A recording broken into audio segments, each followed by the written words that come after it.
Me abriu interrogação porque todo casal tem problema. Isso. E você falou problemas solucionáveis. Exato. Então quer dizer que tem problemas sem solução? Exato. Se puder falar sobre isso. Não, é muito bom, né? Assim, os Gottmans têm podcasts de 2 horas muito melhores do que eu poderia estar falando, né? O casal bem recente e é fantástico, recomendo que busquem e assistam isso tudo, mas...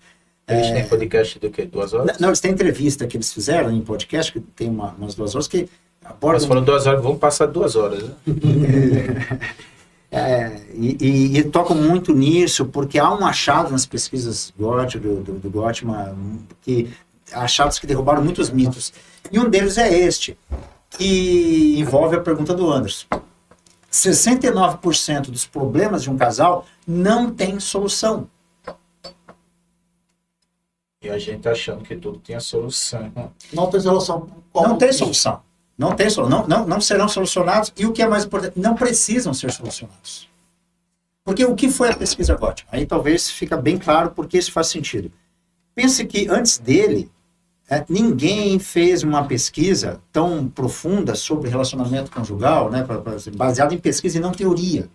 Uma coisa é você tentar adaptar todas as outras abordagens, né, da terapia, das terapias individuais para o contexto conjugal. Tentou-se fazer isso com todas, né? Todas têm uma proposta. Hoje, as melhores terapias com mais evidências científicas, então, inclusive, ainda apontam para uma abordagem comportamental cognitiva. Tá? Ainda tem isso, mas o que o Gottman fez que não tinham feito antes? Ele observou, né, ele junto com um colega, por cerca de 20 anos, mais de 3 mil casais, em todas as faixas etárias, e grupos étnicos diferentes, e orientações sexuais e tudo mais, e registrou esta observação, que não foi uma simples observação.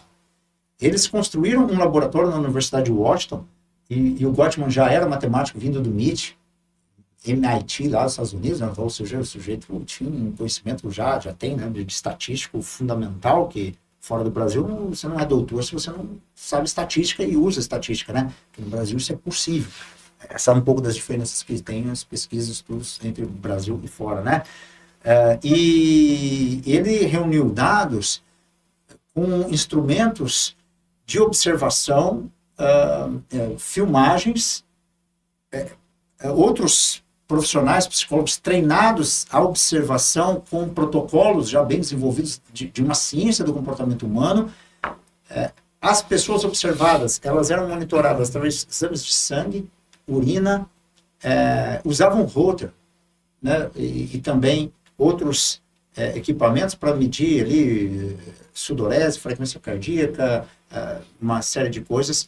E elas eram filmadas em interações, justamente discutindo questões que para elas eram importantes, e depois elas eram convidadas a assistir e apontar como elas estavam sentindo a cada momento daquela conversa, e os sistemas de monitoramento iam sendo alinhados com as imagens, o discurso da pessoa e o resultado que você tinha ali em loco, naquele momento, naquela hora, além dos exames laboratoriais. No caso, elas eram monitoradas 24 horas. Um final de semana inteiro. Num lugar que ganhou o apelido de laboratório do amor, né? Inicialmente era laboratório, estudos da família, coisa e tal. Essa era mais ou menos a ideia desses programas de reality. Mais ou menos, mas só com o casal. Só com o casal, né? Eles passavam... Estudo, né? Durante 20 anos. 20 anos, cara. Mais de 3 mil casais, alguns acompanhados de forma longitudinal, né? Ou seja, alguns tiveram... Porque eles iam e eles voltavam a cada ano ou 2 anos, eles retornavam e faziam o mesmo procedimento. Então, você tem dados longitudinais da vida de casais que vieram ao divórcio e outros que não. Então, era muito interessante, assim, no próprio workshop, eu posso mostrar esses laboratórios como eram. Hoje você tem acesso também como são atualmente, que eles continuam, as pesquisas não param. Luiz, no caso, esse é um dos estudos mais avançados sobre... É o único, tem alguns se desenvolvendo, acho que mais nesse sentido, mas ele é o grande pioneiro nesse tipo de estudo para reunir dados, porque antes o que se tinha eram questionários de autorrelato da pessoa, algumas observações e tal. Mas ninguém fez isso antes. Mas é interessante que media tudo, o coração, aceleração... As emoções, né?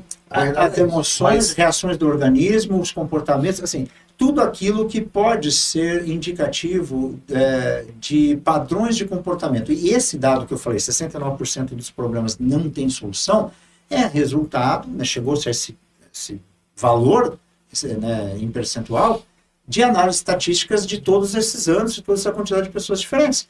Porque o Gottman, depois de vários anos, né, ele consegue perceber padrões que se repetem no comportamento de casais que têm sucesso e casais que fracassam ou com divórcio, ou eles relatam que o casamento deles é um casamento fracassado. É porque casamento fracassado não é só o que acaba em divórcio, separação, mas um casamento com qualidade ruim. Então, foi possível identificar padrões do que acontece nas interações específicas. E é daí que se tira esta informação. Por quê? Os casais de sucesso também têm 69% de problemas sem solução.